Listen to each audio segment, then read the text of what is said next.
මේ නියපොත්ත සැදල්ලක් තරමටම නියපොත්තක් නැති තරමට මස් සැදල්ලක් බවට පත්තුනා. නිය කියන එක ගැලවිලම ගියා.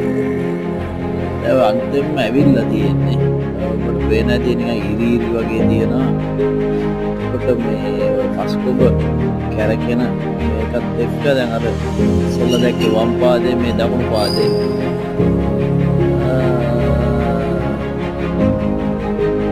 හැදෙන විදිය බලන්නකො. ඉතින් ඔය විදියට තමයි ඒක සම්පූර්ණ සුව වෙන්නේ. දැන් නම් සුව තත්ත්වය 95ක් වගේ ප්‍රතිශතයක්ම කියන්න පුළුවන්. 85ක් වගේ තමයි සුව වෙන්නේ.